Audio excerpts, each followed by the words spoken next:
Livro de Ruth, capítulo 3. Apenas o versículo 18. Ruth, capítulo 3, versículo 18. Então lhe disse Noemi: espera, minha filha, até que saibas em que darão as coisas, porque aquele homem não descansará, enquanto não se resolver este caso ainda hoje. A história você já sabe, é uma história de amor. O resumo vocês acabaram de ouvir. O ponto em que nós estamos requer que a gente se lembre de algumas questões importantes. Uma família, Elimeleque, Noemi, Malom e Quilion, tomam uma decisão errada, a decisão de fugir da crise para a terra de Moabe. Chegando lá em Moabe, inimigos de Deus, inimigos do povo de Deus, Elimeleque, juntamente com a sua família, sofrem ainda um drama pior. Elimeleque morre. Os seus dois filhos se casam com uma jovem chamada Orfa e uma outra jovem chamada Ruth. E a coisa piora ainda mais, porque aí os dois morrem. Malom e Quilion morrem. E agora, não apenas a crise, mas é a crise, a morte do marido de Noemi, de Elimeleque, e a morte dos dois filhos, Malom e Quilion. 3 viúvas numa terra difícil, num lugar difícil de se viver. Por causa dessa situação toda e da novidade de que em Belém voltou a haver pão, a crise havia passado e a misericórdia de Deus se manifestou, Noemi toma a decisão difícil de voltar. Voltar agora para uma cidade onde ela desfrutou de muitos recursos, desfrutou de uma posição importante, mas voltando agora de mãos vazias e ainda sem o seu esposo e sem os seus 2 filhos e com 2 noras. Ela insiste, chorando com as noras, que elas não a sigam. Uma delas, em choro, fica lá em Moabe, órfã. Mas a outra, Ruth, faz uma das declarações de amor mais lindas de toda a Bíblia.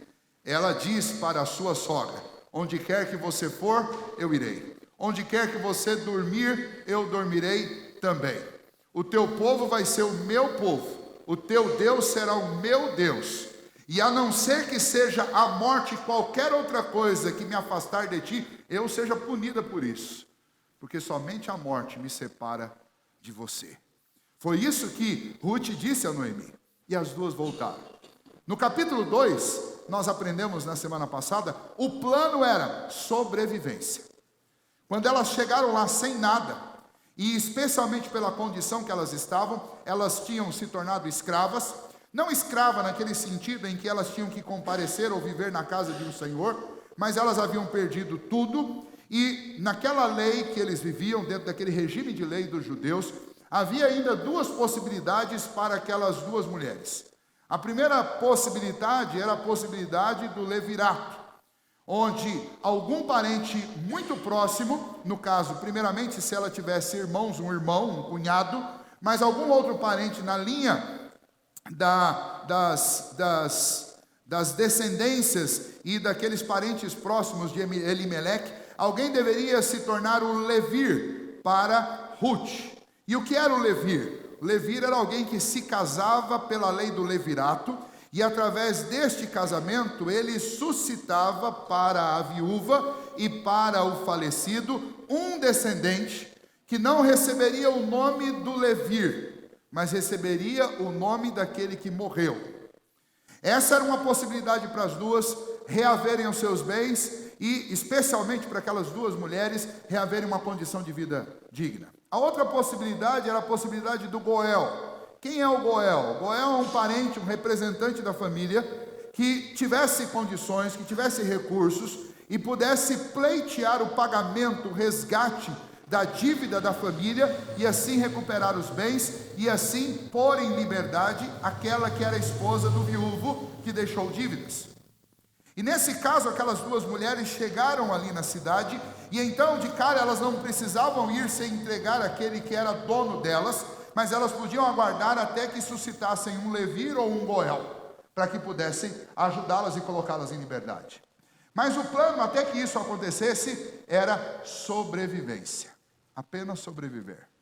E então Noemi, cheia de amargura, pediu para que não mais a chamassem de Noemi, porque era um nome bonito para alguém que estava com um sentimento ruim, inclusive um sentimento contra o próprio Deus.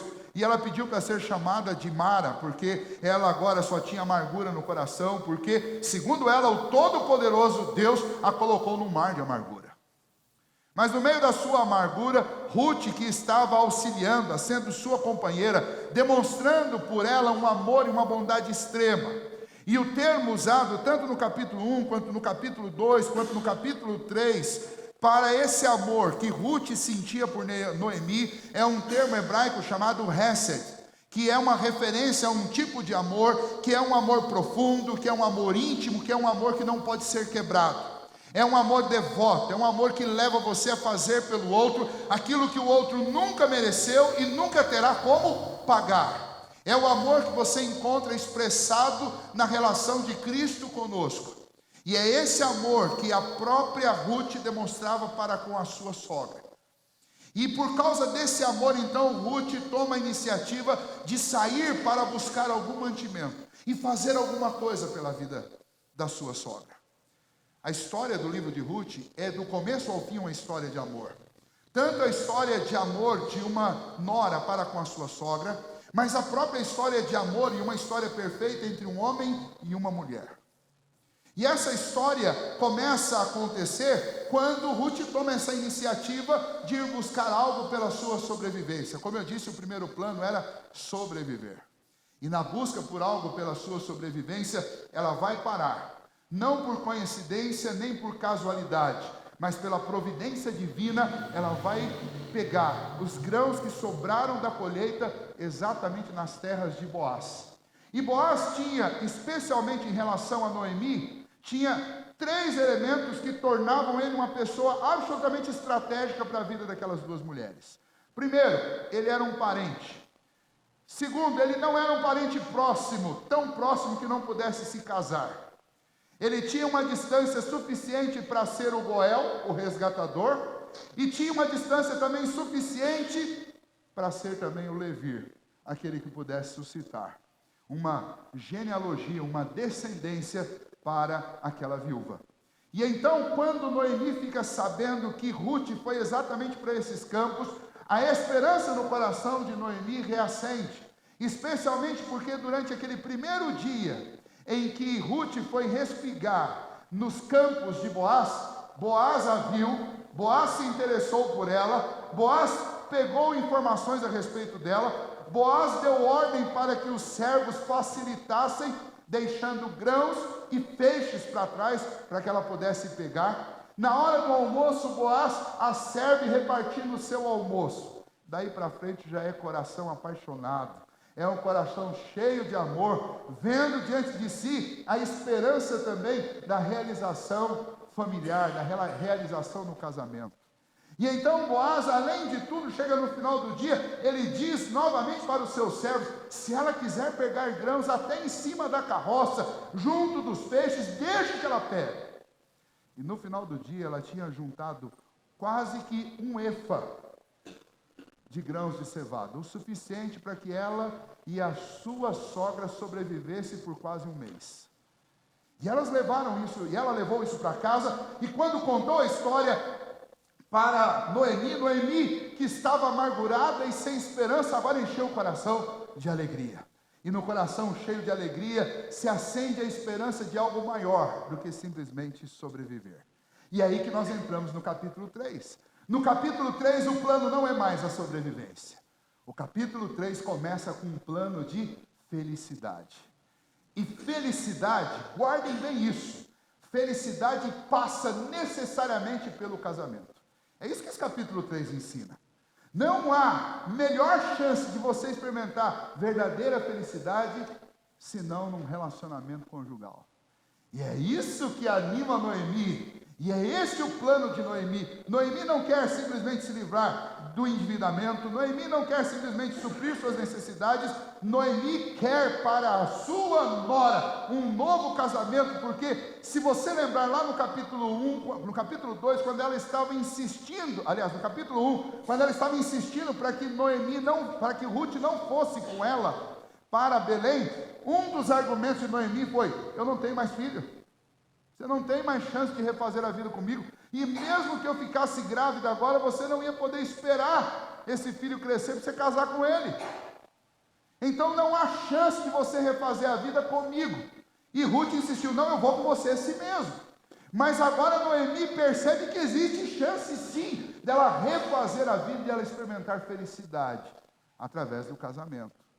E além disso, experimentar também a felicidade de ser uma pessoa livre daquele endividamento que elas estavam vivendo. Ser uma pessoa novamente estabilizada na vida através da vida daquele homem.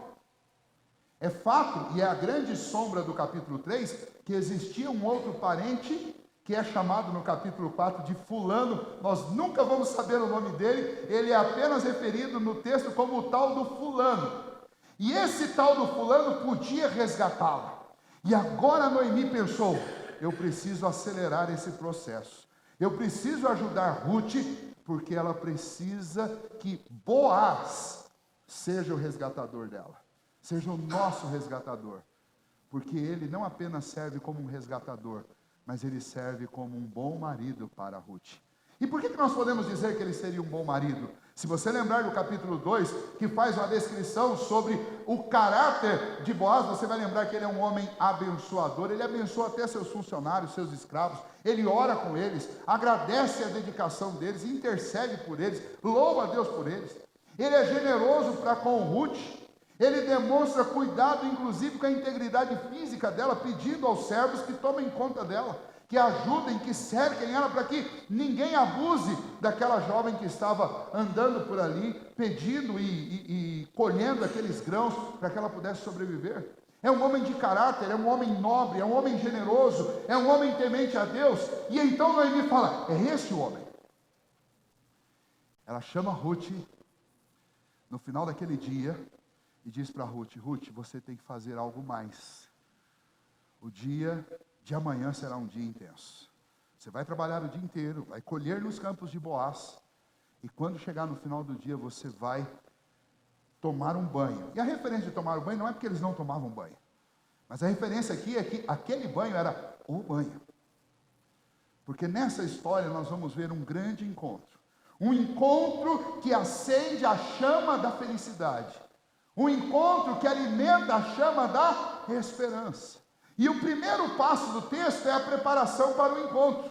E Noemi chega para Ruth e diz: você vai se banhar, você vai trocar de roupa, você vai colocar a sua melhor roupa, e você vai se ungir com unguento. E é o mesmo que dizer para nós hoje: vai passar um perfume bem cheiroso, vai passar um creme na pele. Você está se preparando para um casamento. Não é o casamento ainda, mas você deve se preparar como se fosse. E então você, com uma roupa nova, desse jeito, quando estiver no fim do dia, você vai. O que acontecia toda a tarde nesses grandes campos, desses grandes proprietários? Eles não tinham como largar aquilo lá no campo e ir para as suas casas, porque havia o risco de serem roubados. Aliás, em Belém, quando Elimeleque fugiu para Moabe, o problema é exatamente porque os campos e as colheitas tinham sido saqueados pelos moabitas. E então o que os agricultores faziam? Eles ficavam ali com os seus funcionários. O agricultor, o dono da fazenda, ele dava lá uma festa, um banquete, todo fim de tarde, todo mundo se alimentava fartamente, e à noite eles dormiam encostados sobre aqueles montes de grãos, para que ninguém viesse na noite e saqueasse os grãos. Noemi, sabendo disso, disse para Ruth: você vai, participa do alimento lá no final do dia, e quando escurecer, você vai silenciosamente e se deita aos pés de Boaz. É um plano arriscadíssimo. Tratando-se de uma viúva escrava, e tratando-se de judeus, é um plano extremamente arriscado. Falando ainda mais de um homem nobre e íntegro, arriscadíssimo. E qual foi a dica que Noemi deu? Quando você estiver aos pés dele, na escuridão, ninguém está vendo nada, ninguém enxerga nada, levanta a capa do pé dele. frio no deserto. De dia, 50 graus. De noite, menos 10, menos 20. Imagina o que acontece com um homem com o pé descoberto. Ele acordou. E quando ele acordou, pensa numa conversa tensa, porque tem que ser feito de forma bem silenciosa, para que não acordassem os outros. Era a chance dela de pedir alguma coisa. E então naquela pequena conversa, na madrugada, silenciosamente, Boaz diz: quem é? Quem é você? E ela diz: eu sou Ruth,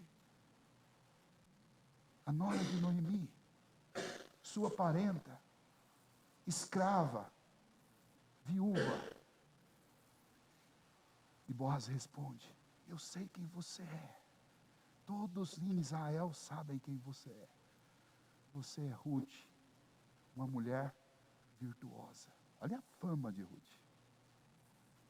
E então a conversa continua e Ruth pede: então, se você sabe quem eu sou, estende a tua capa e cobre a tua serva. Aí você fica pensando: o que ela está falando? E você precisa interpretar essa conversa. Ela não está falando daquela capa que ela tirou de sobre os pés de Boaz, porque ela é uma pessoa temente a Deus, ela não ia fazer isso. Mas o que ela está dizendo é que, assim como quando você fica descoberto, é desconfortável, e você fica numa situação que você inclusive perde o sono, como o Boaz perdeu, ela e a sua sogra estavam numa situação extremamente desconfortável e desfavorável.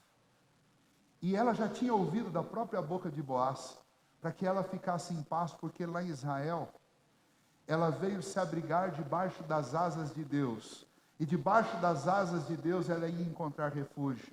Agora ela está usando a mesma linguagem de Boaz e está dizendo: estende a sua capa sobre a sua serva. Ela está dizendo para ele: me cobre. Ela está dizendo para ele: me resgata.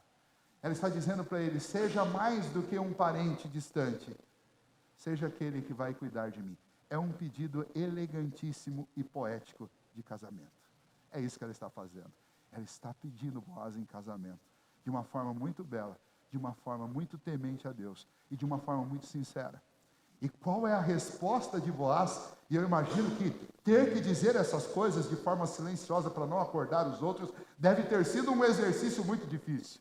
Boaz disse: tu foste muito melhor na tua última benevolência do que na primeira. Sabe o que ele estava dizendo?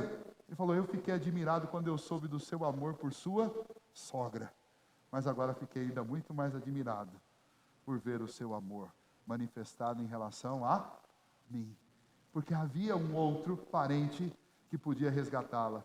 E ele diz: você poderia ter escolhido qualquer jovem moço, qualquer moço da nossa cidade. E eu imagino que a conversa deveria ser autoexplicativa. Por que ela poderia escolher qualquer jovem? Porque ela era muito bela, e porque ela era jovem.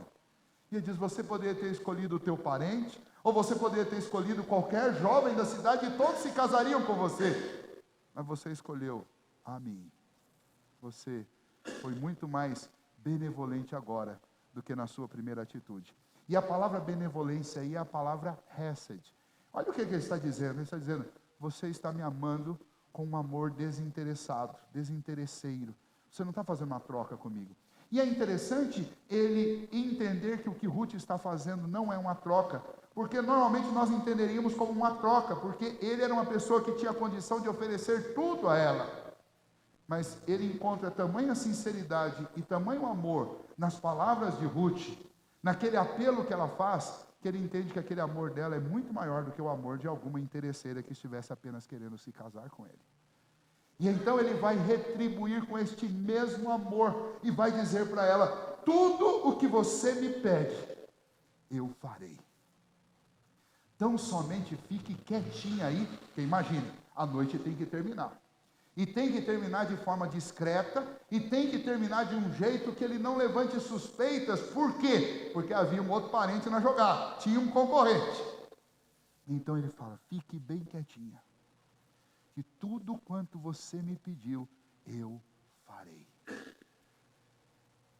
E antes do dia amanhecer, ele a despertou, ele falou: me dá sua capa, demonstrando que ele estava disposto a cumprir a sua palavra.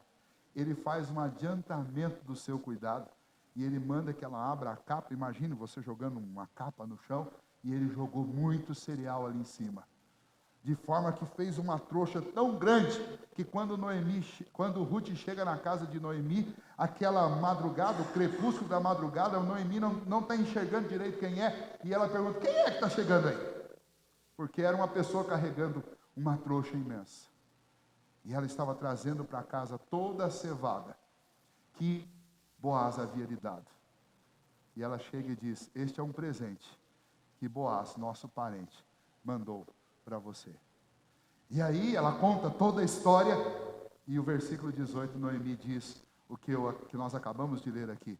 Fique tranquila, minha filha, porque este homem não descansará até que o dia termine e ele tenha conseguido fazer o que ele te prometeu. Essa história toda nos remete exatamente ao que Cristo é para nós. Cristo é o nosso resgatador. Cristo é aquele com o qual nós devemos ter os nossos mais incríveis encontros. Cristo é aquele que nos promete e as suas promessas não falham. Finalmente, Cristo é aquele que nos cobre com a sua misericórdia, com o seu manto de justiça, com a sua graça e com o seu favor. Essa história é para contar a respeito daquilo que Cristo fez por nós. Essa história do amor entre Ruth e Boaz, e da maneira graciosa como Boaz cuida daquelas mulheres e se torna, no próximo capítulo, esposo de Ruth, é a história que Deus usou no Antigo Testamento para mostrar o que o nosso Redentor faria por nós. E então isso tem algumas aplicações importantes e práticas para a nossa vida. Primeira delas, prepare-se e busque com toda a diligência um encontro com o Senhor Jesus. E não é uma vez no ano, não é uma vez na vida, mas é todos os dias. Todos os dias se prepare para buscar a presença de Deus. Todo dia vá à presença de Deus. Todo dia separe tempo para falar com Deus. Não apenas isso, mas naquela preparação para o encontro, ela estava antevendo uma situação em que ela teria que abrir o coração diante de Boaz. E ela se prepara para isso e faz isso. Quando ela chega na presença de Boaz, durante aquela noite, ela se humilha e se sujeita a ele e diz, eu preciso da sua ajuda, cobre-me com o teu manto. O que ela está dizendo? Olha, eu não tenho nada, eu sou pobre, eu sou humilde, eu não tenho aonde colocar a minha confiança, eu não tenho aonde lançar a minha esperança, por favor me cobre. Cuida da minha vida, cuida da minha família, estabelece comigo uma aliança e me sustenta, porque eu não tenho como fazer isso. É exatamente o que Cristo faz por nós. E imitando o que Ruth fez, imitando o que tanta gente já fez, é isso que nós precisamos fazer todos os dias. Porque sem Cristo na nossa história, o plano é sobrevivência. É só isso. E volta e meia você conversa com alguém aí no nosso cotidiano e as pessoas dizem, olha, se a gente conseguir só sobreviver já está bom demais, porque a situação no nosso país, inclusive, está muito feia. Mas quando Deus entra nessa equação, é como quando Boaz entrou na vida daquelas duas mulheres. O plano deixa de ser sobrevivência, e agora a gente consegue pensar em felicidade, porque Cristo entrou na sua vida, na nossa vida. Talvez você está vivendo um plano assim. Talvez você esteja vivendo um plano de sobrevivência. Mas hoje você está diante do Senhor dos Senhores, do Rei dos Reis, do Salvador, que transforma os nossos planos de sobrevivência em planos de felicidade. Muitas pessoas estão absolutamente preocupadas com felicidade aqui. Mas a felicidade a respeito da qual eu estou falando é uma felicidade que começa já. Talvez com um saco de cevada. Jesus faz essas coisas. Ele começou um casamento transformando água em vinho. Mas nem de longe transformar água em vinho passa perto dos outros grandes milagres que Jesus faz na vida de um homem e de uma mulher, num casamento. Aquilo ali foi apenas uma demonstração grátis daquilo que Deus pode fazer na vida de um homem e de uma mulher, na vida de uma família. Porque Deus muda o nosso plano de sobrevivência para um plano de felicidade. E uma felicidade que começa no tempo presente, mas se estende por toda a eternidade. Foi assim o plano na vida de Ruth. Tudo era apenas uma questão de sobrevivência. Depois passou a ser uma questão de felicidade. Eu vou dar spoiler dos últimos capítulos. Depois passa a ser um plano de felicidade eterna. Porque através da linhagem de Ruth e de Boaz, vem o Redentor, que nos garante não apenas a felicidade terrena, mas nos garante a felicidade eterna. O que começou com um plano de sobrevivência, termina com a certeza de felicidade. Então, nessa noite, você está diante daquele que pode transformar a sua vida e pode garantir felicidade. Como ele fez isso através deste casamento, ele pode fazer isso também através da sua vida. Então, pense bem e observe as atitudes de Ruth e imite essas atitudes na sua vida. Diante da presença de Jesus não é lugar para que você mantenha o seu orgulho. Diante de Cristo Jesus, você deve se humilhar, como Ruth se humilhou diante de Boaz. E diga para o Senhor o que realmente você precisa. E reconheça diante dele as suas necessidades. E você verá que Cristo fará por você o mesmo que Boaz fez por Ruth e muito mais. Boaz deu presentes para o presente e promessas para o futuro. É o que o Senhor faz na nossa vida. Ele nos dá presente para o presente e promessas para o nosso futuro. Portanto, diante dessa história de amor, que está num momento quase que, um momento clímax, só tem mais um capítulo, e nesse capítulo nós vamos ver a ação desse homem, naquele dia, como disse Noemi, que ele não iria descansar, até cumprir aquilo que ele prometeu. Assim também foi com o nosso Senhor Jesus. Lembra que Isaías falou, ele vai realizar um penoso trabalho para a nossa salvação. Foi assim que Cristo fez, e é assim que Boaz fará no capítulo 4. Mas antes, nós podemos parar por aqui e pensar na necessidade que temos de buscar a Deus mais. Você tem buscado a Deus? Deixa eu dizer algo para você, é pouco. Não importa o quanto você tem buscado, é pouco. Busque mais ao Senhor. Você tem se humilhado diante de Deus? Não? Sim? É pouco. Nós precisamos nos humilhar ainda mais. A palavra de Deus diz, humilhai-vos diante do Senhor. A palavra de Deus diz que nós devemos reconhecer os nossos erros. A palavra de Deus diz que quando nós nos humilhamos, nós reconhecemos os nossos erros, nós pedimos perdão a Deus, o Senhor abre janelas dos céus e Ele nos abençoa. Nós lemos Filipenses capítulo 2, que mostra claramente que Jesus Cristo se humilhou e se humilhou até a cruz, mas o Pai o exaltou. E assim também pode ser na minha e na sua história, se nós aprendermos a nossa necessidade de passar pelo caminho da humilhação e de reconhecer que não somos nada. Enfim, é necessário que nós sejamos pacientes e confiantes nas promessas que o Senhor nos fez. A gente alimenta o coração e a alma com a promessa de Deus. Mas a gente precisa lembrar das palavras de Noemi no versículo 18. Ele não descansará enquanto não completar esta obra na vida de vocês. Filipenses diz, é Ele quem efetua em vós tanto o querer quanto o realizar. Nós começamos com esse texto. Mas o mesmo apóstolo Paulo em Filipenses diz que Ele é poderoso para levar até o final a obra que Ele começou na nossa vida. Aquele que começou a boa obra em vós, há de levá-la até o fim. Deus não desistiu de você. Deus não desistirá de você. E aquilo que Deus prometeu a você, a todo aquele que crê em Jesus, o Senhor cumprirá. Então, ainda que esteja difícil, ainda que talvez você esteja passando por um momento de tristeza, de desânimo, de luta por causa das questões da vida, não tenha medo. Ele não desistirá de você. Tenha paciência e confie em Deus, porque Ele vai levar essa obra até o fim. Por último, talvez você chegou aqui como Noemi estava lá no capítulo 2, amargurado e sem esperança. Deixa eu dizer para você, você está diante do Senhor, e o Senhor é o remédio para a nossa amargura. Então deixe a amargura aos pés do altar do Senhor Jesus, e saia daqui levando no seu coração a esperança e as palavras de Cristo que trazem vida. Quando disseram para Pedro, ou quando o próprio Senhor Jesus disse, Pedro, vou deixar vocês, Pedro disse: Senhor, para onde iremos nós?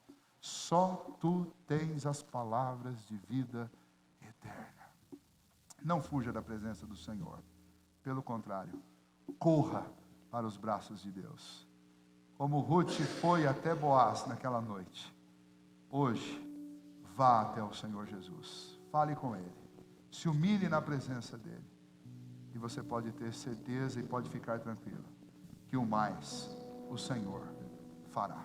Vamos ficar em pé?